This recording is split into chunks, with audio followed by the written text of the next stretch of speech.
Giants offense did a pretty good job, actually a really good job, of scheming up some things against the Browns defense. Um, Jake, another film breakdown. Take us through what you saw when you looked at what the Giants did against this Browns D.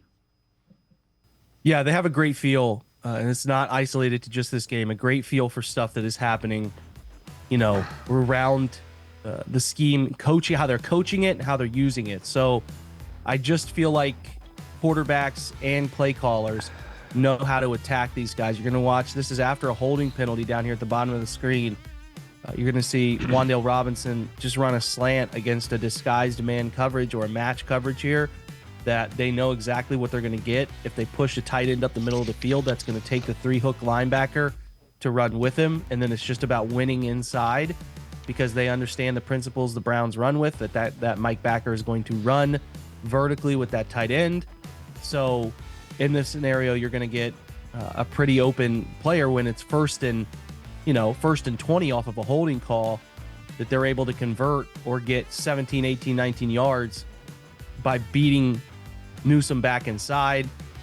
This is a pretty consistent theme that the quarterback knew where to go with it. First read stuff was open.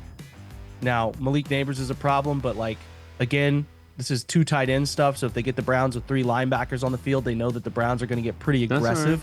So when they get pretty aggressive like this, I think that there's obviously a tendency to take advantage of that and screen game stuff.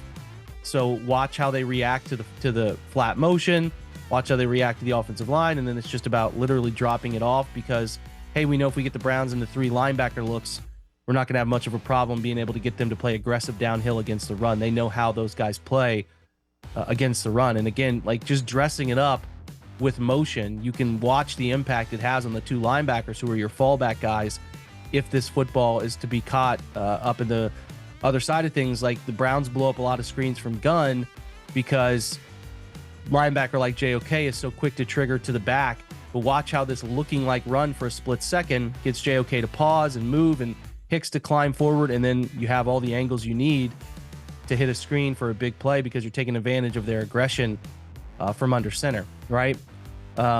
Next play here is, I believe it's a fire zone look, so you're going to get four off of a side, and they understand what the Browns like to do with coverage. They understand that they like to play variations of cover two, and if we use a flat motion to take advantage of how they like to play cover two with these two deep defenders, it gives us an opportunity to put a horizontal stretch in place on the five underneath, and then it's just a matter of identifying who the fifth guy underneath is. We know if we run this motion route here to rail route up the sideline, it's going to take this player right here at the bottom of the screen, Grant Delpit, widening to expand. Denzel Ward will run to the middle of the field. As you'll see, that's the rotation. They know the Browns like to play that funky cover two, even though they're in one high, and then they're going to wheel out down here at the bottom of the screen, Alex Wright into the underneath coverage as they bring four off of a side. And then it's just about, hey, identify where you can go. Like there's your five under two deep. And then it's identifying what Grant Delpit does. Does Delpit widen with the route up the sideline off that motion? If he does, then we're just going to pick on what happens around it, which is a defensive end dropping into space. And then it's like, oh, okay, we'll just find Malik Neighbors kind of working away from him. And it's pitch and catch. It doesn't get any easier, right? So they know the Browns like to bring their rush stuff from the field side, the wide side of the field, and they took advantage of it several different times in this game. Down here on the goal line, I think you're going to get Malik Neighbors going in motion. This is just about, hey, we want to get Malik matched up with a player that doesn't defend him very well. So they get Neighbors matched up with Martin Emerson at the top of the screen. At that point, it's just Neighbors, who's a shifty player, tough to cover in space against a guy who is, of the three corners the Browns have, not good against that type of athlete. And we can just, win inside with the post and then spin it back out to the corner. And, Emerson isn't even in the ballpark of making a play on the football. So identifying matchups that they thought they could get.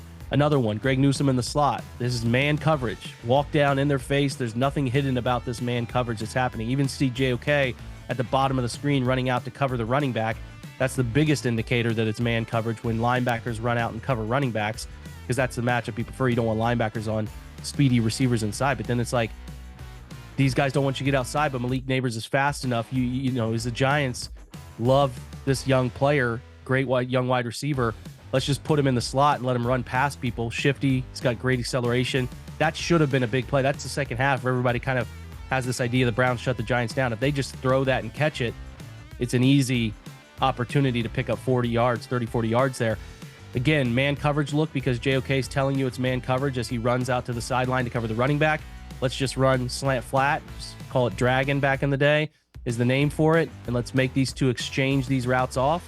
Doesn't happen the way it's supposed to, quick enough at least, as the Browns are playing off man. And I mean, that's as open in the NFL as it gets. You're getting 10 yards after the catch for a big play. And then I think with the last one we have here is again Wan'Dale Robinson in the slot on the top of the screen against Newsome again. Again, you're getting man coverage indicators all over the place. Walk down corner, single high safety, and then it's just like let's identify this hole in coverage. Like we're gonna two wide receivers between Robinson and Neighbors that we want to pick on Browns DBs against to watch him work upfield, accelerate, win inside.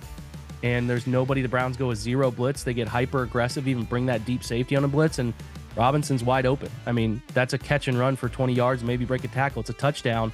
Daniel Jones just missed it. But, like, the Giants had opportunities, man. They knew the principles by which the Browns defense lives by. They picked on them, identified them, and put themselves into a bunch of really good situations. And it remains a concern that the Browns defense doesn't have more tendency breaking concepts, more look like something before the snap, change it post snap. It's the single biggest concern around what Jim Schwartz is doing with this defense is like they have an abundance of talent, but they're just letting the talent win instead of using some coaching strategies to help out that talent in a way that I think is starting to become necessary. It can only take you so far. They need to be more diverse.